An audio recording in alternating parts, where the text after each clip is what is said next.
Hello everyone, welcome to our class. Today I will be teaching your first chapter, Modernism, from your paper, British Literature, Early 20th Century. Okay, your course code is VEGC112. Okay, let's move on to the introduction. Introduction നോക്കുമ്പോൾ modernism എന്ന് പറയുന്നത് English ലിറ്ററേച്ചറിലെ ഒരു period ആണ്. English ലിറ്ററേച്ചറിനെ പലതരത്തിലുള്ള പീരീഡുകളാക്കി തിരിക്കുന്നുണ്ട്. Like classicism, romanticism, neoclassicism, Victorian period, then modernism, after modernism, postmodernism ഈ ഒരു കാലഘട്ടത്തിൽ നമ്മൾ മെറ്റാമോഡേണിസം എന്ന് വിളിക്കുന്നുണ്ട്. ഓക്കെ, ഇതൊക്കെയാണ് പീരീഡുകൾ എന്ന് പറയുന്നത്.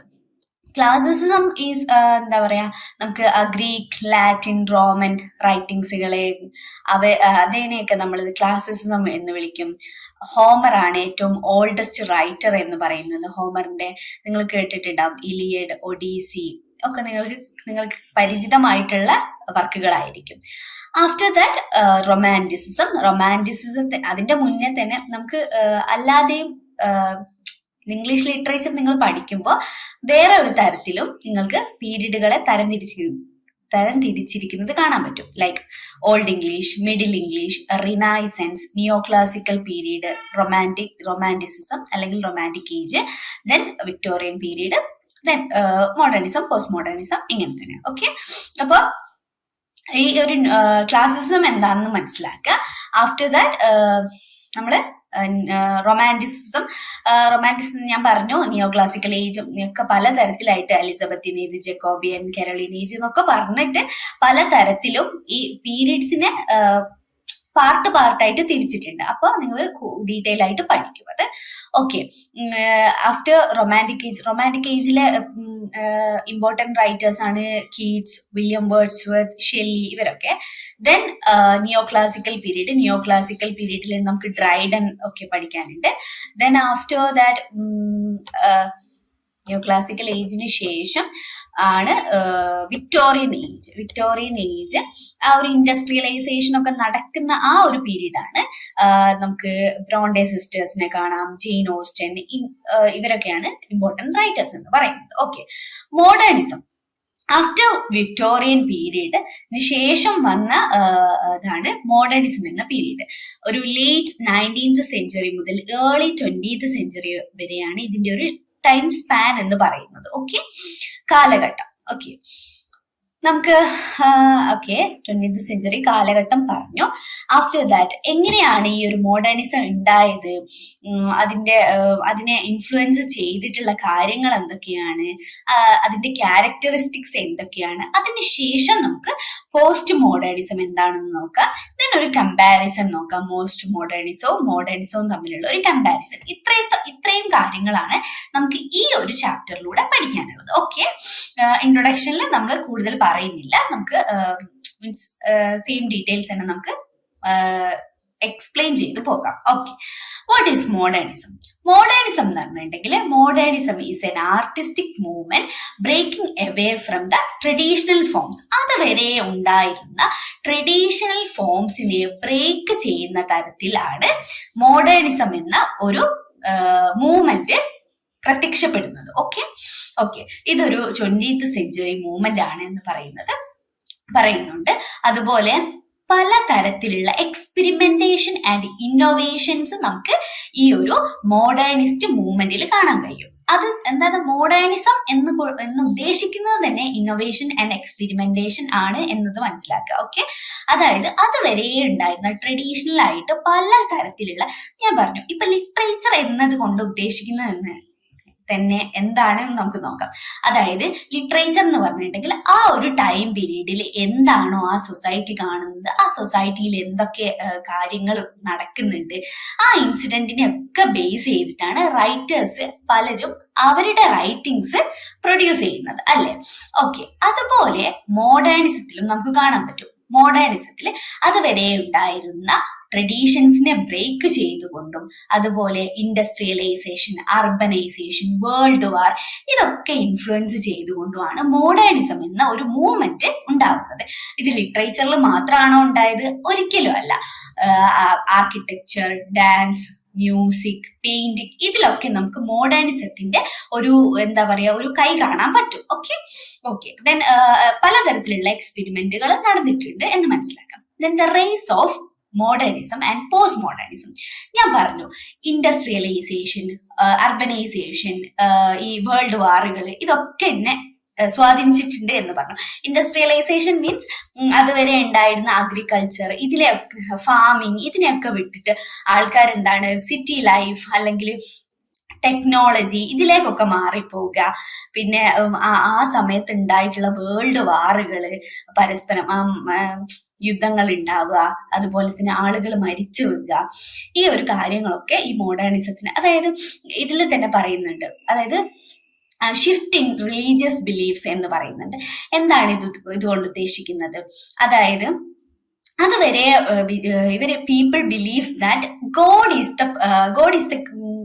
ഈസ് ദ പ്രൊട്ടക്ടർ, അല്ലെങ്കിൽ ഗോഡ്സ് കൺട്രോൾഡ് എവറിത്തിങ്. ഗോഡാണ് എല്ലാം കൺട്രോൾ ചെയ്യുന്നത്, ഗോഡ് എല്ലാം കാണുന്നുണ്ട്. അപ്പൊ ഇങ്ങനെയൊക്കെ വിശ്വസിച്ചിരുന്ന കുറെ ആൾക്കാരായിരുന്നു ഉണ്ടായിരുന്നത്. But after the wars people started questioning. എന്താണ്? If God exist, why is the world full of suffering? എന്താണ് ഇത്രയും, അതായത് ഗോഡ് ഉണ്ടായിട്ടും ഇതൊന്നും ഗോഡ് കാണുന്നില്ലേ, ഇതൊന്നും ഗോഡ് കാണുന്നു, ഇതിനൊരു പരിഹാരമില്ലേ? അതായത് ഇപ്പം എന്താ പറയാ, ഈ യുദ്ധങ്ങളൊക്കെ കാരണം, യുദ്ധങ്ങളൊക്കെ കാരണം മനുഷ്യരിങ്ങനെ മീൻസ് തമ്മിലടിച്ചും മരിക്കുക, അതുപോലെ തന്നെ പോവേർട്ടി, പല കാര്യങ്ങളും നടന്നുകൊണ്ടിരിക്കുന്നുണ്ട്. ഇതിൽ നിന്നും രക്ഷിക്കാൻ ഈ ഗോഡ് ഇല്ലേ എന്നുള്ള രീതിയിലുള്ള പല ഡൗട്ട്ഫുൾനെസ് എന്ന് പറയാം, സ്കെപ്റ്റിസിസം. നമ്മൾ പറയാ ദൈവത്തിൽ ഉണ്ടാവുന്ന ആ ഒരു വിശ്വാസം നഷ്ടപ്പെടുകയാണ് ഇവർക്ക്. സ്കെപ്റ്റിസിസം, അതുപോലെ തന്നെ ഡിസപ്പോയിന്റ്മെന്റ്, ആ ഒരു യൂത്തിന് ഒരു ഡിസപ്പോയിന്റ്മെന്റ്, ഒരു ഡിസല്യൂഷൻമെന്റ് നമുക്ക് കാണാൻ കഴിയും. കാരണം അതുവരെ വിശ്വസിച്ചിരുന്നതിൽ നിന്ന് ഇവർക്ക് പലതരം ഡൗട്ടുകളും വരികയാണ്. അതായത് ഇങ്ങനെ ഒരാളുണ്ടോ, ദൈവമുണ്ടോ പറയുന്ന രീതിയിലുള്ള. അപ്പൊ എന്താ, അവിടെ ഒരു ഷിഫ്റ്റ് നടക്കുകയാണ്. അതുവരെ ഉണ്ടായിരുന്ന റിലീജിയസ് ബിലീഫിൽ നിന്നും ഒരു ഷിഫ്റ്റ് നടക്കുകയാണ്. ഇത് മോഡേണിസത്തിനെ സ്വാധീനിച്ചിട്ടുണ്ട് എന്ന് മനസ്സിലാക്കുക. ദെൻ എന്താണ്, T S. Eliot, Virginia Woolf, James Joyce എന്നിവരുടെയൊക്കെ വർക്കുകളിൽ നമുക്ക് കാണാൻ കഴിയുന്ന ഏലിയനേഷൻ, ഐസൊലേഷൻ പോലത്തെ തീമുകൾ. അതായത് ഇവര് ഓൾറെഡി ഇവരുടെ എല്ലാം എന്താ പറയാ ഈ വേൾഡ് വാർ അങ്ങനത്തെ ഇതിലൂടെയൊക്കെ നഷ്ടപ്പെട്ടുകൊണ്ടിരിക്കുകയാണ്. അപ്പൊ എന്താണ്, ഇവര് ഐസൊലേറ്റ് ചെയ്യപ്പെടുകയാണ് ഫ്രം ഫാമിലി, ഫ്രം സൊസൈറ്റിയിൽ നിന്നും ഫാമിലിയിൽ നിന്നൊക്കെ ഇവര് ഐസൊലേറ്റ് ചെയ്യപ്പെടുന്ന രീതിയിലാണ് കാണുന്നത്. അപ്പൊ അത്തരത്തിലുള്ള തീമുകൾ ആരെ ഏറ്റെടുക്കാൻ തുടങ്ങി? ടി.എസ്. എലിയട്ടിനെ പോലെ, ജെയിംസ് ജോയ്സിനെ പോലെയുള്ള ഫേമസ് റൈറ്റേഴ്സ് അവരുടെ വർക്കുകളിൽ കൊണ്ടുവരാൻ തുടങ്ങി. Okay then post modernism world war 2 ശേഷമാണ് പോസ്റ്റ് മോഡേണിസം സ്റ്റാർട്ട് ചെയ്യുന്നത് എന്ന് മനസ്സിലാക്കുക. Okay then characteristics of modernism. അതായത് നമ്മളിപ്പോ ഒരു മോഡേണിസ്റ്റ് വർക്ക് എടുക്കുകയാണെങ്കിൽ അതിൽ പലതരത്തിലുള്ള സിമിലാരിറ്റീസ് ഉണ്ടാവും, അല്ലെങ്കിൽ ഇന്ന കാര്യങ്ങൾ ഫോളോ ചെയ്യുന്നത് കൊണ്ടാണ് ആ ഒരു വർക്ക് മോഡേണിസ്റ്റ് വർക്ക് എന്ന് പറയുന്നത് മീൻസ് എന്ന ഒരു കാറ്റഗറിയിൽ അത് പെടുന്നത് എന്ന് നമ്മൾ അനുമാനിക്കല്ലോ. ആ തരത്തിലുള്ള ക്യാരക്ടറിസ്റ്റിക്സ് എന്തൊക്കെയാണ് എന്ന് നോക്കാം. ഫസ്റ്റ് ഓഫ് ഓൾ, ഫ്രാഗ്മെന്റേഷൻ ഞാൻ ആദ്യം പറഞ്ഞു പോകാം, എന്നിട്ട് ഡീറ്റെയിൽ ആയിട്ട് എക്സ്പ്ലെയിൻ ചെയ്യാം. Okay, fragmentation, stream of consciousness, rejection of reality, alienation and isolation, then experimentation with form. Okay fragmentation literal meaning, word meaning എന്താണെന്ന് നോക്കാം. ഫ്രാഗ്മെന്റേഷൻ എന്ന് വെച്ചാൽ എന്താ? ബ്രേക്ക് ഇൻ ടു ദ കുറെ പീസസ് ആയിട്ട് ബ്രേക്ക് ചെയ്യുക, ആ ഒരു രീതിയിലാണ് നമ്മൾ ഫ്രാഗ്മെന്റേഷൻ എന്ന് പറയുന്നത്.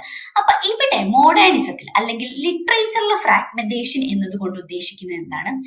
ലീനിയർ ആയിട്ട് ഒക്കെ ആയിരുന്നു കഥ പറഞ്ഞിട്ടുണ്ടായിരുന്നത്, ട്രഡീഷണൽ ആയിട്ട് കഥ അല്ലെങ്കിൽ ഒരു റൈറ്റിംഗ്, ഒരു സ്റ്റോറി എഴുതിയിട്ടുണ്ടായിരുന്ന ഒരു എന്താ പറയാ, അതിനൊരു ഫോം ഉണ്ടായിരുന്നു, അല്ലെങ്കിൽ ഒരു സ്ട്രക്ചർ ഉണ്ടായിരുന്നു, ബിഗിനിങ്, മിഡിൽ, എൻഡ് എന്നുള്ള രീതിയിൽ.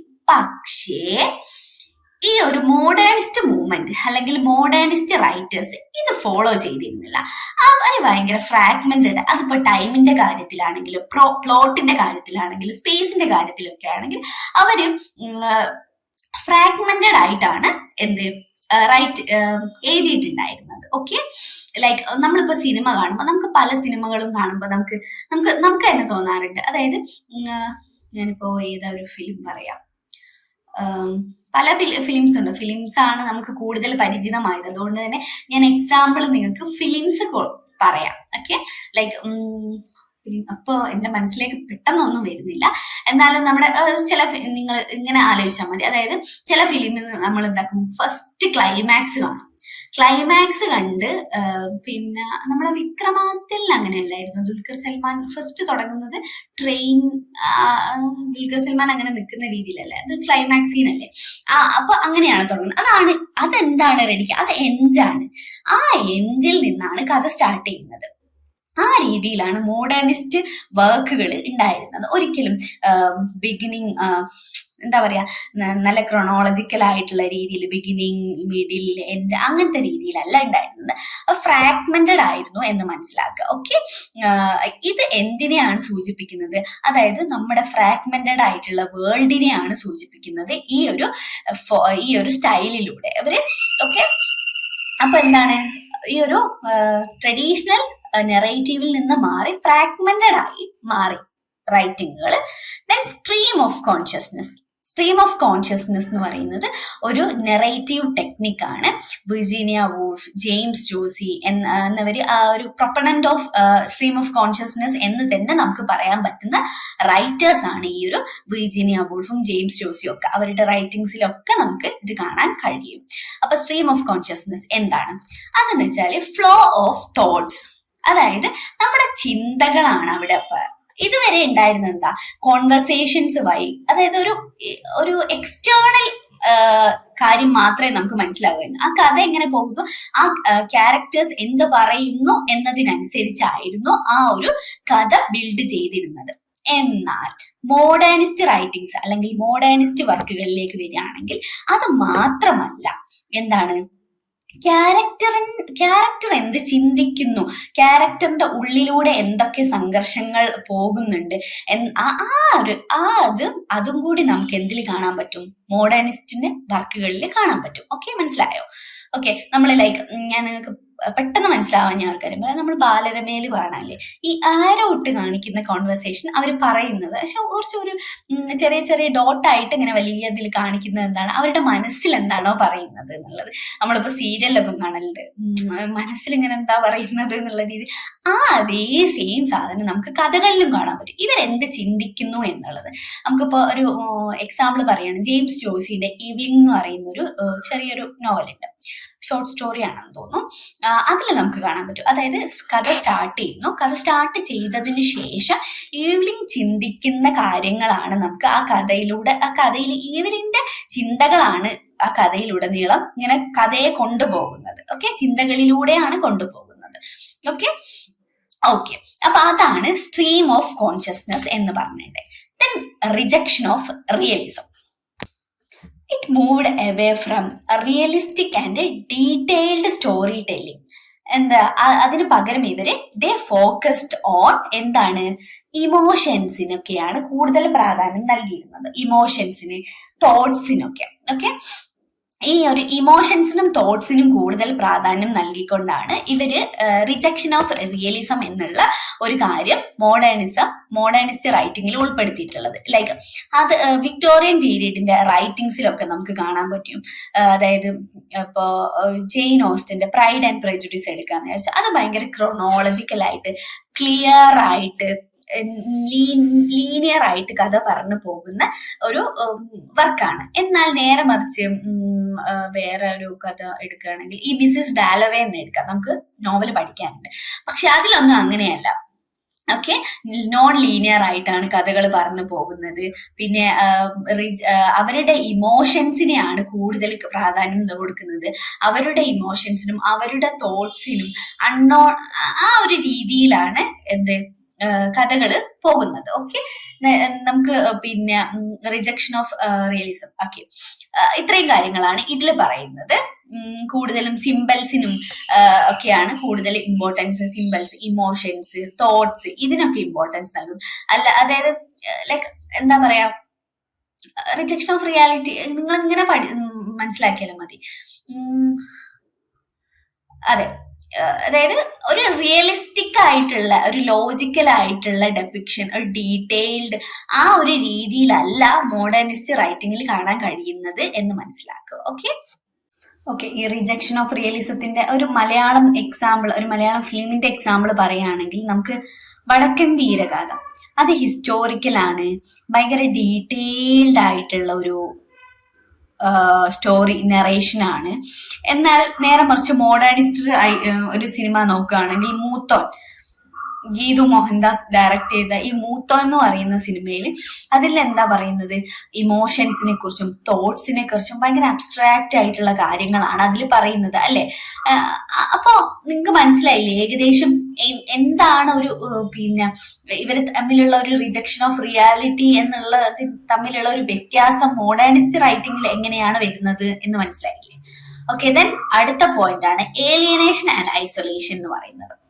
അതായത് ഈ ഒരു ഏലിയനേഷൻ ആൻഡ് ഐസൊലേഷൻ നമുക്ക് കാണാൻ പറ്റുന്നത് ഈ മോഡേണിസ്റ്റ് റൈറ്റിംഗിലെ characters they are lost from their society, അല്ലെങ്കിൽ അവരുടെ ചുറ്റുമുള്ള സൊസൈറ്റി, ഫാമിലി, ഫ്രണ്ട്സിൽ നിന്നൊക്കെ ഡിസ്കണക്ട് ആയിട്ടായിരിക്കും അവരുണ്ടാവുന്നത്. ആ ഒരു തരത്തിലായിരിക്കും ക്യാരക്ടേഴ്സിനെ ഇവർ അവതരിപ്പിക്കുന്നുണ്ടാവുക. അപ്പൊ നമുക്ക് എന്താവുക, അതിലൂടെ നമുക്ക് ഏലിയനേഷൻ, ഐസൊലേഷൻ ഒക്കെ മനസ്സിലാവും. ഫ്രാൻസിസ് കാഫ്കയുടെ മെറ്റമോർഫോസിസ് എന്ന് പറയുന്ന ഒരു ഇതുണ്ട്, ഒരു വർക്ക് ഉണ്ട്, അതിൽ പറയുന്നുണ്ട് അതിലെ ക്യാരക്ടർ ഒരു ഇൻസെക്റ്റ് ആയിട്ട് മാറുന്നുണ്ട്. അതുവഴി എന്താണ്, അത് ലോസ്റ്റ് ഫ്രം എന്താ പറയാ ആ ഒരു സൊസൈറ്റി, ആ ഒരു തരത്തിൽ.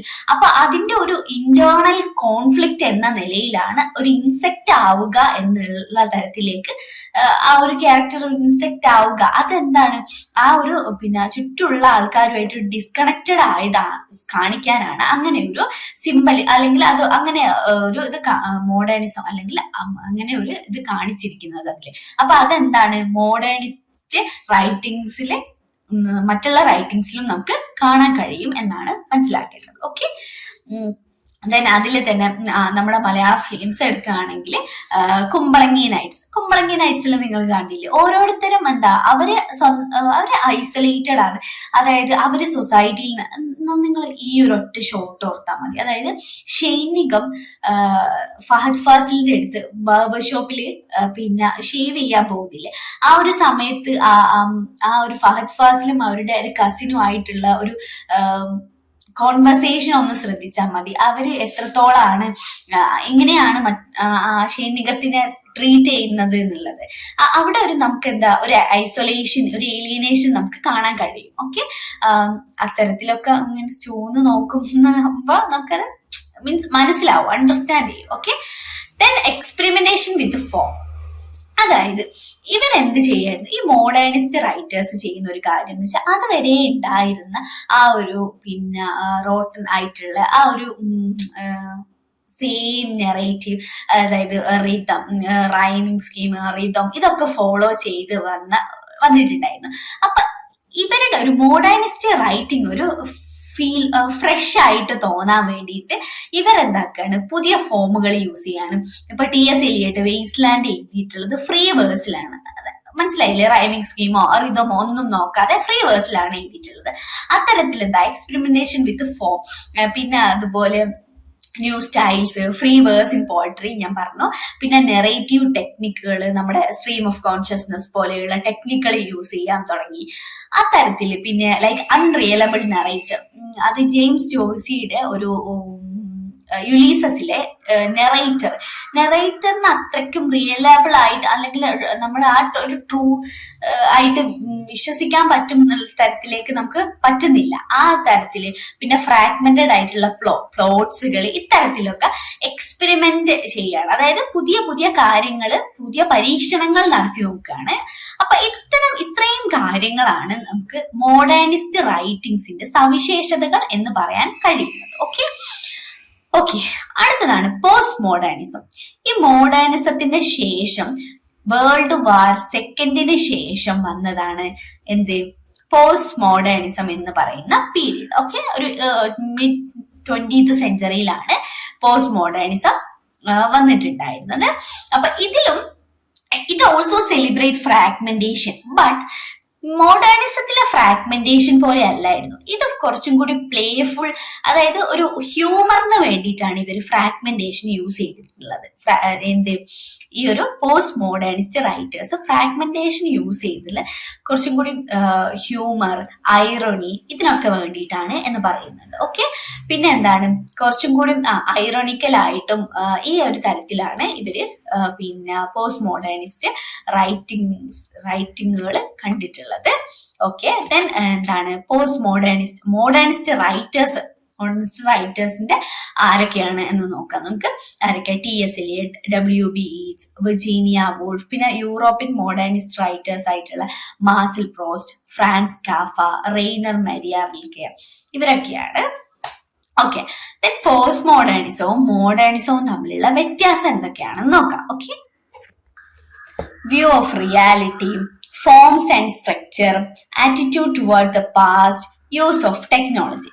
ഈ 4 കാര്യങ്ങളിൽ എന്തൊക്കെ തരത്തിലുള്ള പിന്നെ വ്യൂ പോയിന്റ്സുകളാണ് ഈ പോസ്റ്റ് മോഡേണിസം ആൻഡ് മോഡേണിസം അവർ സ്വീകരിച്ചിട്ടുള്ളത് എന്ന് നോക്കാം. ഓക്കെ, വ്യൂ ഓഫ് റിയാലിറ്റീനെ കാണുമ്പോൾ ഇവരെന്താണ്, അതായത് പിന്നെ ഈ മോഡേണിസ്റ്റ് റൈറ്റേഴ്സ് കുറച്ചും കൂടി ട്രൂത്ത് അതിനെയൊക്കെ തേടുന്ന തരത്തിലാണ്, അതായത് കുറച്ചും കൂടി എന്താ പറയാ. പക്ഷെ നേരെ മറിച്ച് പോസ്റ്റ് മോഡേണിസത്തിന്റെ കാര്യത്തിൽ നോക്കുകയാണെങ്കിൽ അവരൊരു സിംഗിൾ ട്രൂത്ത് ഉണ്ട്, അല്ലെങ്കിൽ ഒരു സാധനത്തിന് ഒരു സിംഗിൾ ട്രൂത്ത് മാത്രമാണ് ഉള്ളത് എന്നൊന്നും വിശ്വസിക്കുന്ന ആൾക്കാരല്ലായിരുന്നു. അവര് കുറച്ചും കൂടി ആംബിഗ്യൂറ്റി, അതായത് ഒരു ഡൗട്ട്ഫുൾനെസ് ഇല്ലേ, ഇതിനായിരുന്നു കൂടുതൽ പ്രാധാന്യം നൽകുന്നത്. ഓക്കെ, അതുപോലെ ഒരു അൺസർട്ടനിറ്റി, അതായത് പിന്നെ കോംപ്ലക്സിറ്റി ഓഫ് റിയാലിറ്റി, ഒരു തരത്തിൽ എന്താ പറയാ ഒരു അൺനോൺ മീൻസ് എല്ലാം എന്താ പറയാ സിംഗിൾ ട്രൂത്ത് ആണ് അങ്ങനെയൊന്നും വിശ്വസിക്കുന്ന ആളല്ലായിരുന്നു. പിന്നെ റിയാലിറ്റി ഭയങ്കര കോംപ്ലക്സ് ആണ് എന്ന് വിശ്വസിക്കുന്നവരായിരുന്നു ആര്? Post modernism. പക്ഷെ മോഡേണിസ്റ്റുകൾ എന്താ കുറച്ചും കൂടി റിയാലിറ്റി എന്താണ് ഒരു ഡീപ്പർ മീനിങ് എന്ന് ഉദ്ദേശിക്കുന്ന ആ തരത്തിലായിരുന്നു ഇവര് വിശ്വസിച്ചിട്ടുണ്ടായിരുന്നത് എന്ന് മനസ്സിലാക്കുക. ഓക്കെ, അപ്പൊ എന്താണ് ഈ ഒരു സിംഗിൾ ട്രൂത്തിനെ വിശ്വസിച്ചിരുന്ന, അല്ലെങ്കിൽ അങ്ങനത്തെ ഒരു റിയാലിറ്റി മാത്രമേ ഉള്ളൂ എന്ന് വിശ്വസിച്ചിരുന്ന ആൾക്കാരല്ല പോസ്റ്റ് മോഡേണിസ്റ്റ് റൈറ്റേഴ്സ് എന്ന് മനസ്സിലാക്കുക. ഓക്കെ, പക്ഷെങ്കിൽ എന്താ modernist writers tends to focus on objective truth, അതായത് ഒരു ട്രൂത്ത് ഉണ്ട്, ഒറ്റ ട്രൂത്തേ ഉള്ളൂ, ആ ഒരു രീതിയിൽ മനസ്സിലാക്കുന്നവരാണ് മോഡേണിസ്റ്റ് റൈറ്റേഴ്സ് എന്ന് പറയുന്നത്. Okay, then form and structure. എന്താണ് ഫോം ആൻഡ് സ്ട്രക്ചർ കൊണ്ട് ഉദ്ദേശിക്കുന്നത്? ഈ ഒരു മോഡേണിസ്റ്റ് റൈറ്റേഴ്സ് നമ്മൾ പറഞ്ഞു വിക്ടോറിയൻ ഏജിന്റെ നോക്കുകയാണെങ്കിൽ കുറച്ചും കൂടി നോൺ ലീനിയർ ആയിട്ടാണ് ഇവർ കഥ പറഞ്ഞിട്ടുള്ളത് എന്ന് പറഞ്ഞു. പക്ഷേ എന്നാലും അവർക്കൊരു എന്താ പറയാ വെൽ ഓർഗനൈസ്ഡ് ആയിട്ടുള്ള ഒരു നെറേറ്റീവ് ഇത് ഉണ്ട് എന്നാണ് പറയുന്നത്. ഓക്കെ, നിങ്ങൾ മനസ്സിലാക്കണേ, പോസ്റ്റ് മോഡേണിസത്തിനോട് കമ്പയർ ചെയ്യുമ്പോഴാണ് വെൽ ഓർഗനൈസ്ഡ് ആയിട്ടുള്ളത്. നേരെ മറിച്ച് വിക്ടോറിയനോട് കമ്പയർ ചെയ്യുമ്പോൾ വെൽ ഓർഗനൈസ്ഡ് അല്ല, നോൺ ലീനിയർ നെറേറ്റീവ് ആണ്, ട്രഡീഷണൽ ഫോംസിനെയൊക്കെ ബ്രേക്ക് ചെയ്യുന്ന രീതിയിലാണ് മോഡേണിസം ഉള്ളത് എന്ന് മനസ്സിലാക്കണം കേട്ടോ. ഓക്കെ, അപ്പൊ വെൽ ഓർഗനൈസ്ഡ് ആയിട്ടുള്ള നെറേറ്റീവ്സ് ആണ് നമുക്ക് മോഡേണിസത്തിൽ കാണാൻ കഴിയുന്നത് എന്ന് പറയുന്നത്. പക്ഷെ പോസ്റ്റ് മോഡേണിസം എന്താണ്?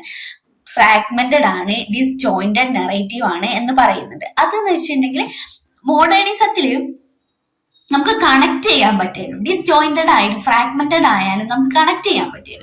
പക്ഷെ പോസ്റ്റ് മോഡേണിസത്തില് കുറച്ചും കൂടി കോംപ്ലക്സ് ആയിട്ടാണ് ഫ്രാഗ്മെന്റേഷൻ നടന്നിട്ടുള്ളത്.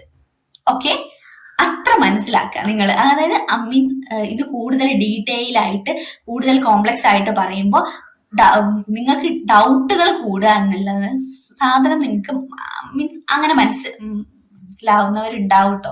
ഞാൻ ആരെയും ഇതാക്കി പറയല്ലേ. മീൻസ് ആ ഒരു രീതിയിൽ നമ്മൾ എന്താക്കണം, നിങ്ങൾ മനസ്സിലാക്കുക. ഓക്കെ, ദെൻ എന്താണ് മോഡേണിസ്റ്റ് ഇത് കുറച്ചും കൂടി ഞാൻ പറഞ്ഞതും തന്നെ മനസ്സിലാക്കി വെക്കുക. ഓക്കെ, കുറച്ചും കൂടി ഈ കമ്പാരിസൺ നടത്തുമ്പോഴാണ് പിന്നെ ഇത്തരത്തിൽ മാറുന്നത് എന്ന് ഓർത്ത് വെക്കുക. ഓക്കെ, പിന്നെ എന്താണ് മോഡേണിസത്തിൽ കുറച്ചും കൂടി സ്ട്രീം ഓഫ് കോൺഷ്യസ്നെസ് പോലെയുള്ള ടെക്നിക്കുകൾ യൂസ് ചെയ്യുന്നുണ്ടായിരുന്നു. പോസ്റ്റ് മോഡേണിസം നോക്കുകയാണെങ്കിൽ മെറ്റാഫിക്ഷൻ, അതായത് ബിയോണ്ട് ഫിക്ഷൻ, കുറച്ചും കൂടി ഒരു ഹിസ്റ്റോറിക്കലായിട്ട് ആ ഒരു രീതിയിൽ ആ ഒരു രീതിയിലായിരുന്നു പോസ്റ്റ് മോഡേണിസത്തിൽ നമുക്ക് കാണാൻ കഴിയുന്നത് എന്ന് മനസ്സിലാക്കുക. Then attitude towards the past, അതായത് modernism seeks to move beyond the past, അതായത് പാസ്റ്റേ ആവശ്യമില്ല അല്ലെങ്കിൽ പാസ്റ്റ് തീരെ വേണ്ട എന്ന് വിചാരിക്കുന്ന ആളാണ് ഈ ഒരു പിന്നെ മോഡേണിസ്റ്റ് റൈറ്റേഴ്സ് എന്ന് പറയുന്നത്. എന്നാൽ നേരെ മറിച്ച് പോസ്റ്റ് മോഡേണിസ്റ്റ് റൈറ്റേഴ്സ് എന്ന് പറയുന്നത് അവർ പാസ്റ്റിനെ യൂസ് ചെയ്തിരുന്നു. എങ്ങനെയൊക്കെ? ഈ ഒരു നൊസ്റ്റാൾജിയ ആയിട്ടും പിന്നെ കുറച്ച് മോക്ക് ചെയ്യാനും ഒരു ഐറോണിക്കലായിട്ടും ആ തരത്തിലൊക്കെ ഇവര് പോസ്റ്റ് മോഡേണിസ്റ്റ് റൈറ്റേഴ്സ് പാസ്റ്റിനെ യൂസ് ചെയ്തിട്ടുണ്ട് എന്ന് മനസ്സിലാക്കുക. ഓക്കെ, പിന്നെ എന്താണ്? പാസ്റ്റ് ട്രഡീഷനെ അതന്നെ used irony and humour to reflect on past tradition. Okay, പിന്നെ എന്താ? ഈ ഒരു ന്യൂവും ഓൾഡും ആയിട്ട് ബ്ലെൻഡ് ചെയ്തിട്ട് ആ ഒരു ബ്ലെൻഡിങ് രീതിയിലും ഇവര് പിന്നെ പാസ്റ്റിനെ യൂസ് ചെയ്തിട്ടുണ്ട്. ആര്? Post modernist writers. Modernist writers പാസ്റ്റിനെ ആ തരത്തിൽ അല്ല കണ്ടിരുന്നത് എന്ന് മനസ്സിലാക്കുക. Okay, then use of technology. മോഡേണിസത്തിന്റെ കാര്യത്തിൽ പറയുകയാണെങ്കിൽ അവര് ഇൻഡസ്ട്രിയലൈസേഷനൊക്കെ എഗെയിൻസ്റ്റ് ആയിട്ട് ഈ ടെക്നോളജിക്കൊക്കെ വളരെ എന്താ പറയാ എഗെയിൻസ്റ്റ് ആയിട്ടായിരുന്നു നിന്നിട്ടുണ്ടായിരുന്നത്. എന്നാൽ പോസ്റ്റ് മോഡേണിസ്റ്റ് റൈറ്റേഴ്സ് പറയുന്നത് എന്താ?